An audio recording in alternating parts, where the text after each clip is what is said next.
datang kepada para ulama, para aulia, orang-orang soleh, kita minta bantuan doa beliau semacam ke Habib Soleh misalnya.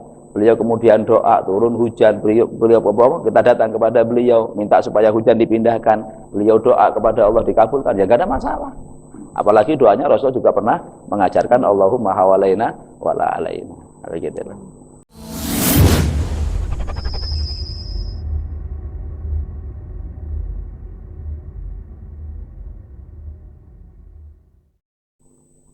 Assalamualaikum warahmatullahi wabarakatuh. Halo teman-teman.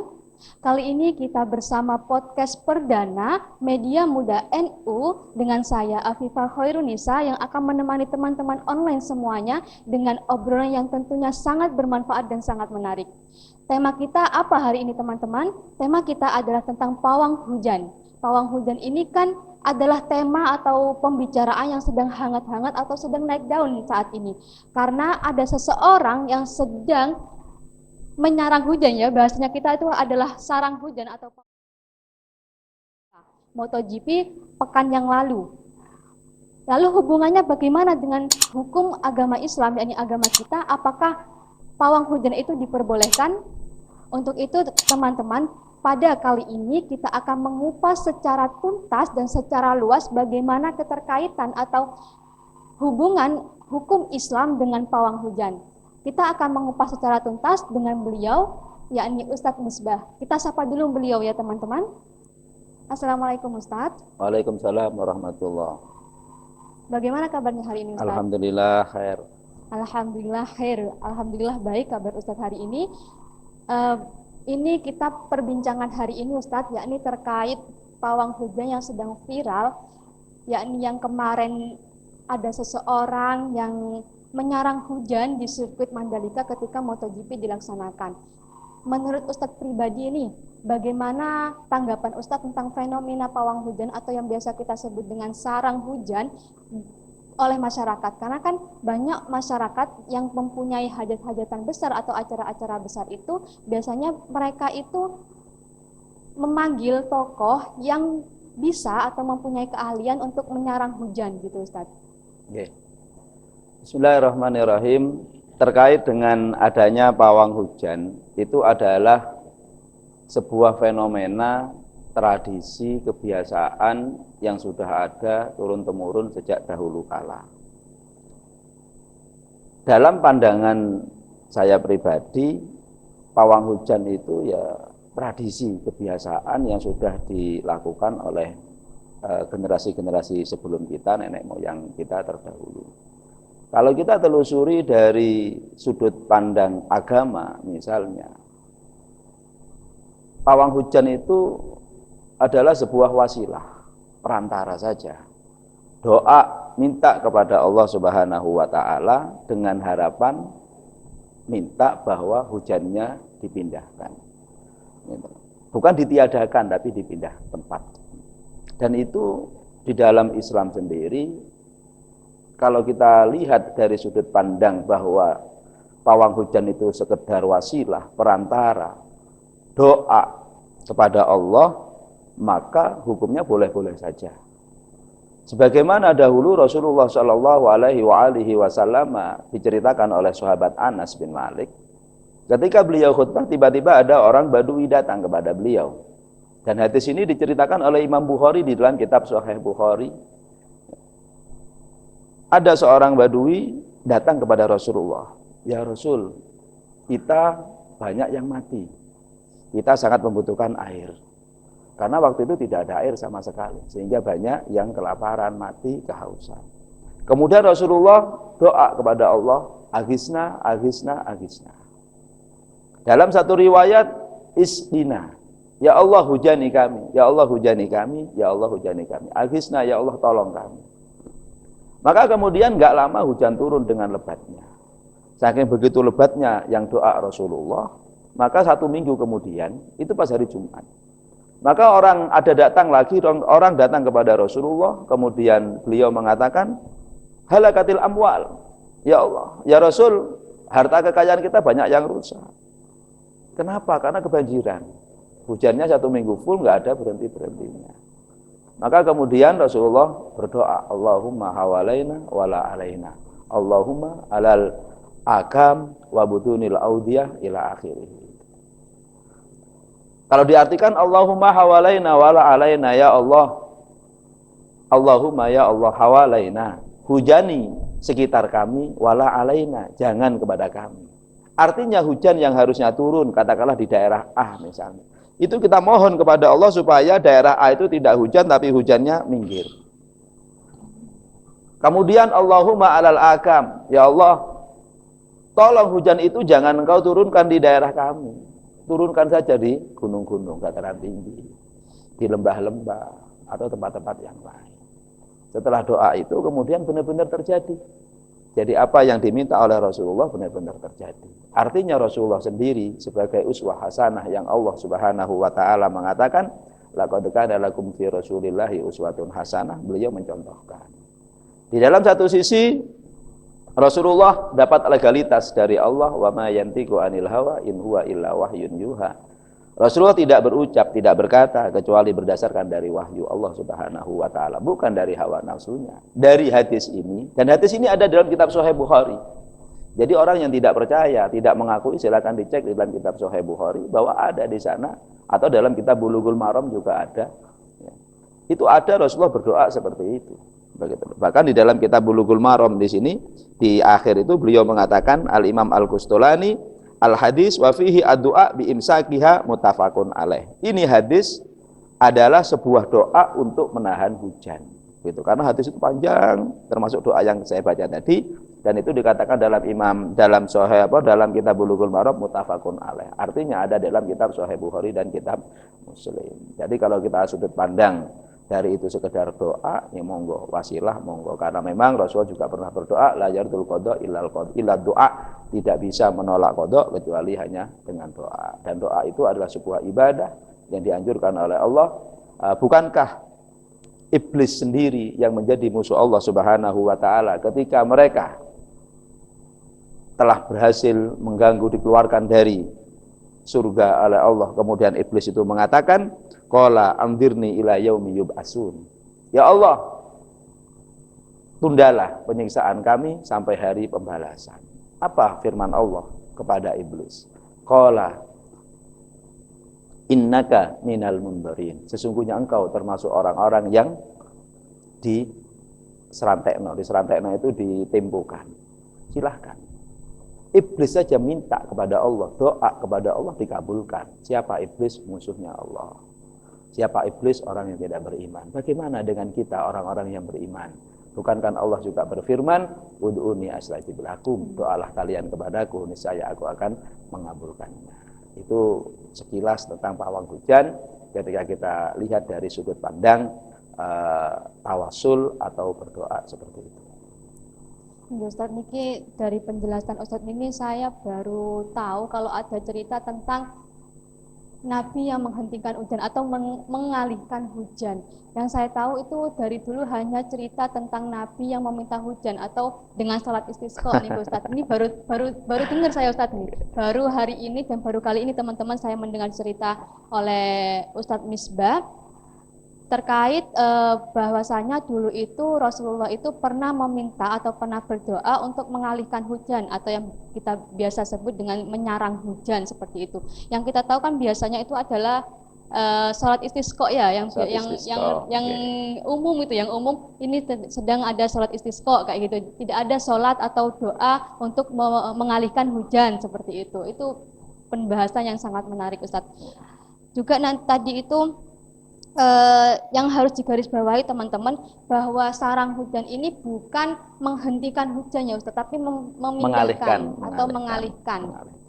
Berarti itu kalau hukum sairnya itu bagaimana? Maksudnya bagaimana hujan itu bisa dialihkan dari yang tempat sini kemudian ke tempat yang sana, misalkan dari Rambi Puji ini ya, sekarang kan kita ada di Rambi Puji, kita pindahkan di Kaliwinding misalkan, itu bagaimana Ustadz?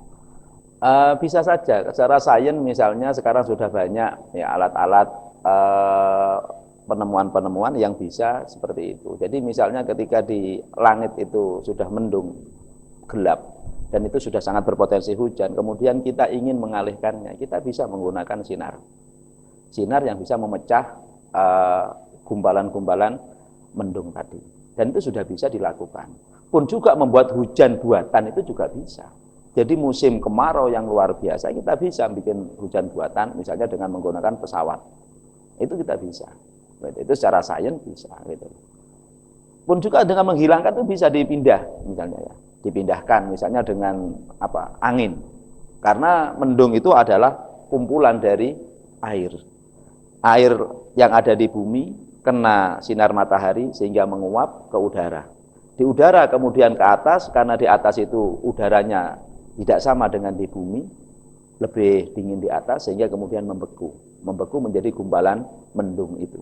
Maka ketika itu sudah mendung, itu sudah kapasitasnya sudah berat dan sudah tidak mampu untuk ditahan, maka itu akan turun sebagai hujan tadi.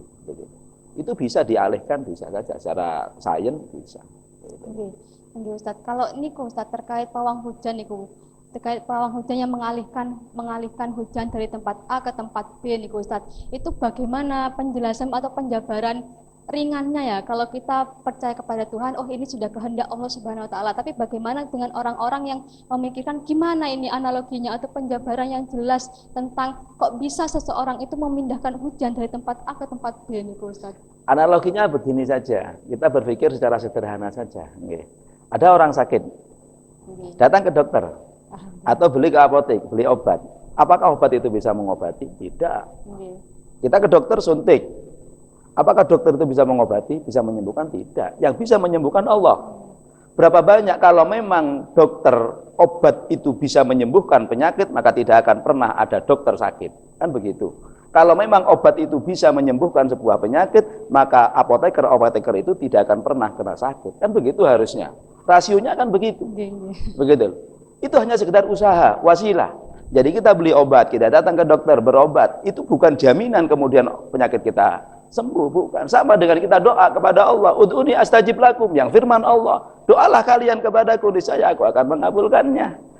Kita doanya seorang mukmin pasti dikabulkan oleh Allah. Ada 3 kriteria doa itu dikabulkan. Doa, kita doa minta A, oleh Allah dikasih A, spontanitas. Seperti Habib Soleh Tanggul, beliau minta hujan, turun hujan, itu berkali-kali beliau. Yang kedua, oleh Allah dipindahkan.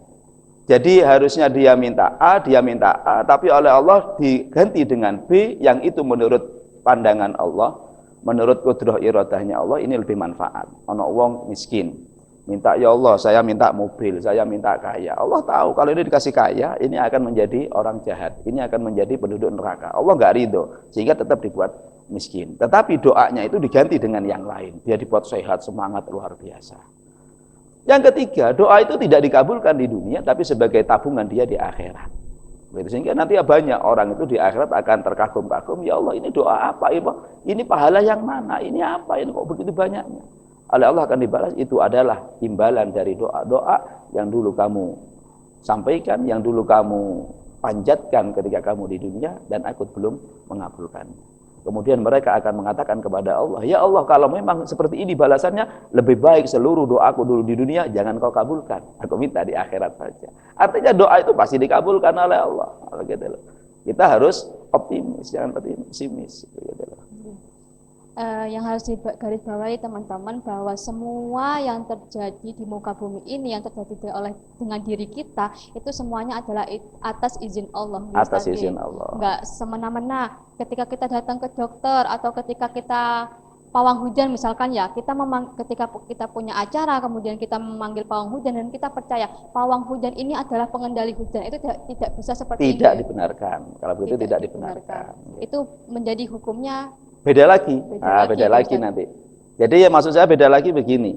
Tadi yang saya contohkan itu adalah doa-doa yang diajarkan oleh Rasulullah, oleh para ulama.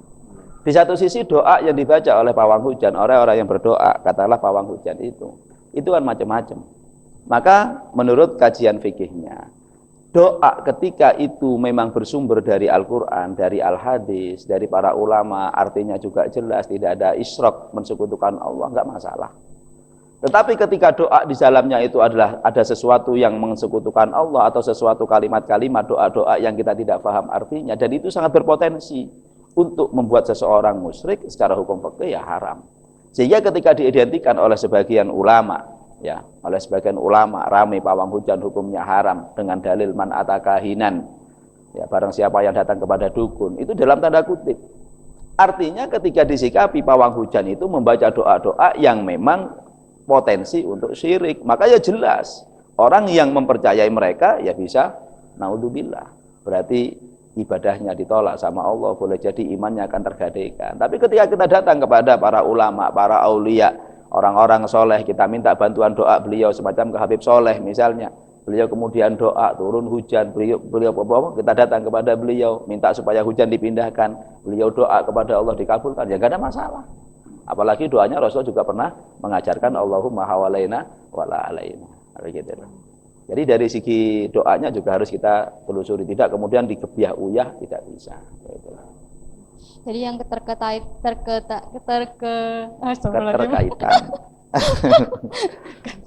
keterkaitan. Jadi yang keterkaitan dengan pawang hujan itu teman-teman, yang penting itu adalah kita meminta kepada Allah Subhanahu wa taala, tidak ada unsur atau sedikit pun hal atau kalimat atau bacaan ataupun doa yang menyebutkan Allah Subhanahu wa taala. Jadi seperti itu Ustaz. Pertanyaan selanjutnya Ustaz, gimana seandainya seorang pawang hujan tersebut beliau itu atau bagaimana Ustaz kalau seorang pawang hujan itu menggunakan alat-alat atau sesuatu seperti sesajen ataupun biasanya di masyarakat kita itu menggunakan lidi gitu saja. Menggunakan lidi itu bagaimana hukumnya? Kalau memang doanya sudah kepada Allah Subhanahu wa taala, tapi kita menggunakan perantara, misalkan alat-alat sesajen ataupun jenang-jenang seperti itu, Ustaz, itu bagaimana? Terkait dengan semacam sesajen, ya, sesajen atau sejenisnya dengan nama-nama yang lain, mungkin tiap daerah beda. Itu sekedar wasilah saja, ya, sekedar wasilah. Juga lagi-lagi kepada wasilah. Kemudian di dalam kitab Tuhfah sendiri, Imam Ibnu Hajar beliau mengatakan faidatun mandabaha taqarruban lillahi ta'ala lidaf'i syarri jinni anhu lam yahrum. Faedah dikatakan oleh Imam Ibnu Hajar Al-Haytami dalam Tuhfahnya, mandabaha barang siapa dia menyembelih hewan taqarruban lillahi ta'ala yang fungsinya, gunanya, tujuannya untuk mendekatkan diri kepada Allah, lidaf'i syarril jinni untuk menolak bahayanya, keburukannya jin, anhu dari dirinya, lam yahrum, enggak apa-apa. Tidak apa-apa. Termasuk di dalam kitab At-Tib, Ar-Rahmah fit Tib yang ditulis oleh Al-Imam Suyuti yang kemarin ramai viral ketika ada corona kemarin, ada amalan suruh menyembelih hewan, kemudian dibacakan doa-doa tertentu, kemudian dagingnya itu dimasak, dimakan bersama-sama. Itu enggak apa-apa. Tidak apa-apa.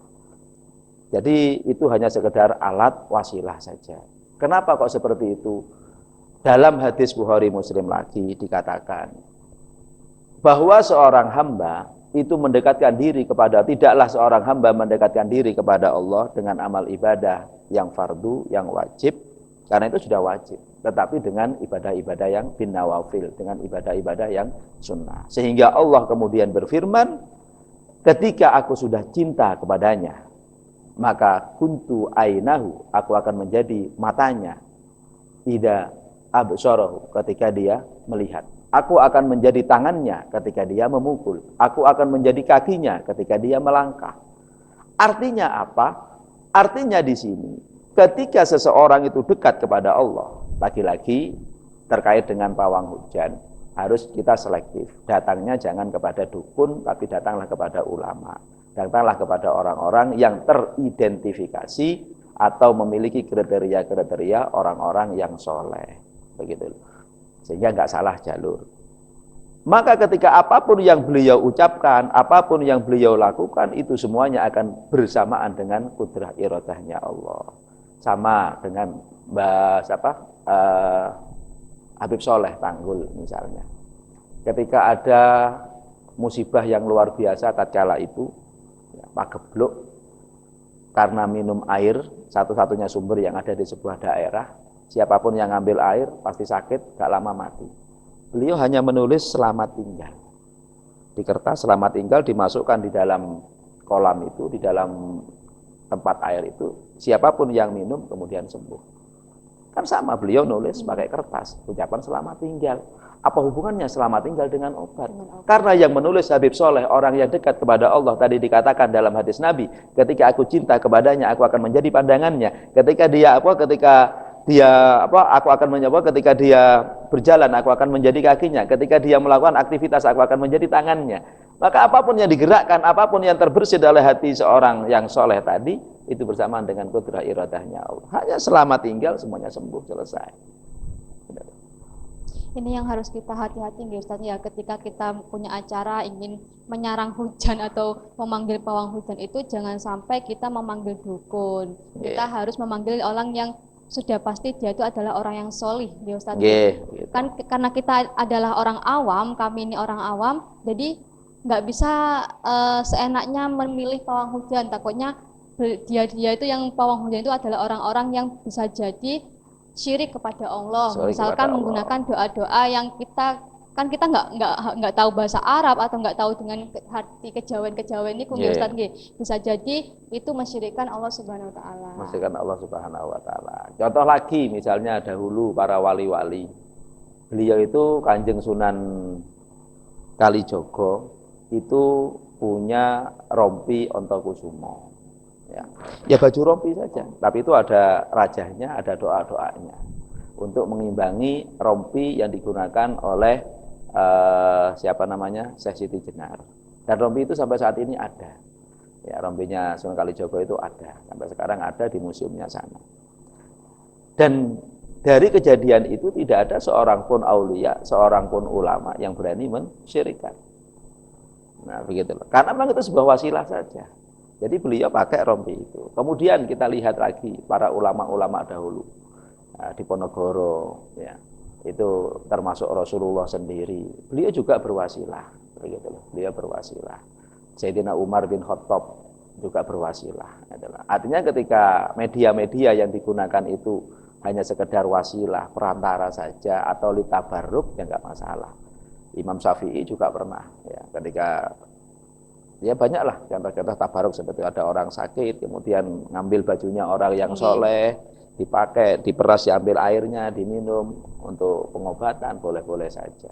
Itu namanya litabaruk, untuk mengambil berkahnya. Jadi itu sama, kita menggunakan media-media selama media-media itu tidak mensekutukan Allah, tidak bertentangan dengan kaidah-kaidah syariat agama, monggo-monggo saja, begitu loh. Kecuali misalnya yang umum, ya mohon maaf, misalnya menggunakan pakaian dalam di uncal-uncal, nah itu kan sudah bermasalah, begitu loh. Kalau hanya sekedar misalnya sapu lidi dibalik misalnya, kan nggak masalah. Oh, ini bukan mensekutukan Allah, ini hanya sekedar wasilah. Ada sebagian, kemarin saya dapat ijazah dari teman nyarang hujan. Jadi ada seseorang, jadi dia itu bilang begini aja doanya, ya, dia puasa, setelah puasa sekian hari kemudian dia doa, ya Allah saya minta tolong jangan diturunkan hujan selama saya tidak kencing. Apa hubungannya? Begitu. Jadi selama dia tidak kencing, hujan tidak akan turun. Kalau dia kencing, hujan akan turun. Begitu. Ada yang menggunakan batu ditaruh di atas. Ya Allah tolong jangan turunkan hujan dulu selama batu ini tidak jatuh. Jadi selama batu itu tidak jatuh, ya tidak turun. Begitu, hujan itu. Jadi wasilah-wasilah yang monggo-monggo saja, tapi dengan catatan lagi-lagi tidak bertentangan dengan kaidah-kaidah agama. Kalau di rumah saya itu ada Ustadz, kalau mau nikah itu biar nggak hujan itu pengantinnya harus mandi 7 sumur katanya. Terus nggak ada doa-doanya tapi Ustadz ya, yang penting biar nggak hujan saya mandi 7 sumur, harus sumur yang berbeda, kemudian 7 kembang dan tidak boleh keramas gitu biasanya Ustadz. Tapi doanya nggak ada, tapi katanya itu ditujukan bukan kepada Allah tapi kepada sesepuh atau bagaimana gitu Ustadz. Jadi kalau tujuannya itu untuk selain Allah, lah ini menjadi masalah. Sama dengan orang naruh sajen, misalnya misalnya mau panen, ditaruh di sawah, di galengan biasanya. Mau panen atau mau tanam atau acara apa, biasanya itu ada sajen. Bagaimana? Itu tidak dimakan, tidak dibagikan kepada fuqara masakin, tapi dibiarkan saja. Kalau niatnya itu diberikan kepada makhluk-makhluk Allah yang lain, boleh-boleh saja. Jadi misalnya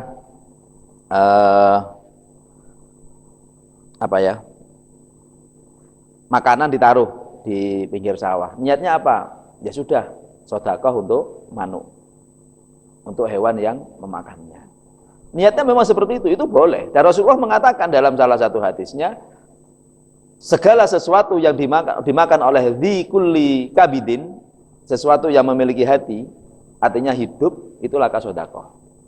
Jadi ada seseorang yang dia panen, musim panen, kemudian panennya itu tidak dapat semaksimal mungkin karena banyak dimakan oleh hewan-hewan, kemudian mengadu sama Rasul, dikatakan begitu. Ya sudahlah, ikhlaskan, itu sedekah kamu.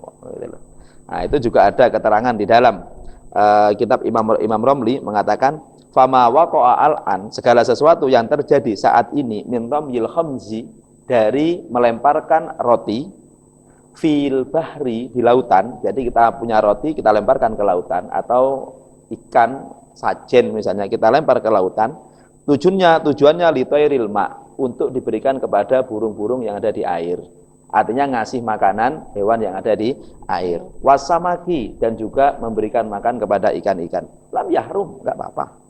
Fa in kana lahu qimah, meskipun itu punya nilai, begitu loh. Kenapa? Li'anahu kurbah, karena itu adalah sebuah pendekatan diri kepada Allah. Artinya niatnya harus betul, orangnya harus betul, doa yang dibaca juga harus betul, caranya juga harus betul. Itu. Oke, jadi teman-teman, kesimpulannya bagaimana hukum pawang hujan dengan hukum Islam itu adalah boleh kalau tidak ada unsur yang mensyirikkan Allah Subhanahu wa taala atau unsur yang mensekutukan Allah Subhanahu wa taala. Caranya harus benar, kemudian tujuannya itu hanya kepada Allah dengan cara yang benar juga, Ustaz. Seperti yang Ustaz tadi sudah kupas secara tuntas tadi sama Ustaz, untuk pertanyaan yang akan saya lontarkan, mungkin ada closing statement kepada Ustadz, karena kan pawang hujan ini pro kontra, Ustadz. Terkait yang kemarin itu nggak tahu siapa yang pawang hujan itu, dia itu agamanya apa, bilang Ustadz, agak jelek. Mungkin di sini ada closing statement oleh Ustadz Misbah, karena kan pawang hujan ini sedang pro kontra terkait beliau yang sedang, atau seseorang yang pawang hujan di MotoGP Mandalika. Nggak boleh intervensi ya, nggak boleh intervensi.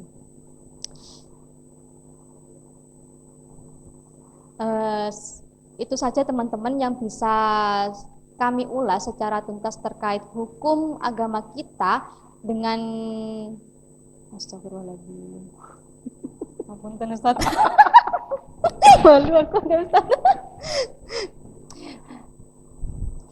Jadi itulah penjelasan oleh Ustadz Misbah, teman-teman. Mungkin untuk terakhir ini Ustadz, ada closing statement dari Ustadz terkait pawang hujan ini yang sedang pro kontra di Indonesia sampai di luar negeri, Ustadz.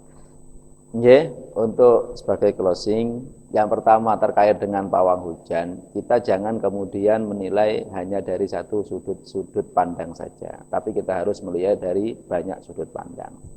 Yang pertama adalah pawang hujan itu adalah bukan kemudian dia yang punya kudrah iradah, bukan. Dia tidak bisa mengalihkan atau memindahkan atau menahan, tidak.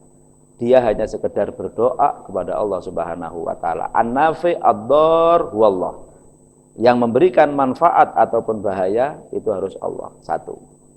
Jadi harus ada i'tiqad seperti itu, sama dengan obat tadi. Yang kedua, orang yang kita datangi harus benar-benar orang yang baik, dalam kategori soleh. Jangan kemudian kita salah kepada dukun. Sehingga apa? Nanti yang ketiga terkait dengan doa yang dibaca. Ketika doa itu yang dibaca adalah sesuatu yang bisa mensekutukan kepada Allah, maka ya haram. Tetapi ketika doa-doa yang dibaca oleh si pawang hujan tadi dalam tanda kutip adalah doa-doa yang memang warid dari baginda Rasul, semacam Allahumma hawalaina wala alaina, atau doa-doa yang lain diriwayatkan oleh Imam Anas bin Malik dalam Sahih Bukhari Muslim ada, maka ya nggak masalah.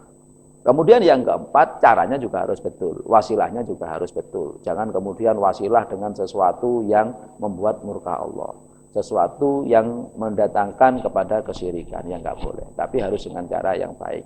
Sehingga guru-guru kita dahulu memberikan sebuah nasihat yang sangat penting, man amara bima'rufin falyakun amruhu bima'ruf. Barang siapa yang mau memerintah, mengajak kepada kebaikan, usahakan caranya juga harus dengan yang baik. Kita mau melakukan sebuah aktivitas yang baik, maka gunakan cara yang baik. Wa man naha an munkarin falyakun nahyuhu bima'ruf. Ketika kita mau mencegah sesuatu yang mungkar, maka caranya pun juga harus dengan sesuatu yang baik pula, begitu. Mungkin itu yang bisa kami sampaikan.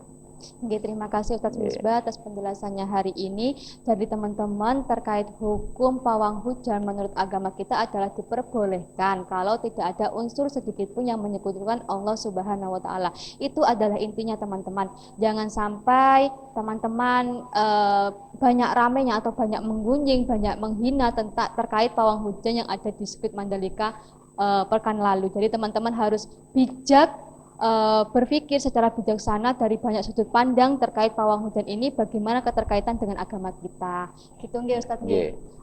Sekian teman-teman, semoga bermanfaat buat teman-teman segala yang kita tuntas hari ini terkait pawang hujan. Kurang lebihnya saya Afifah Khairunisa dan beliau Ustadz Misbah mohon undur diri. Wabillahi taufiq wal hidayah. Wassalamualaikum warahmatullahi wabarakatuh. Waalaikumsalam warahmatullahi wabarakatuh.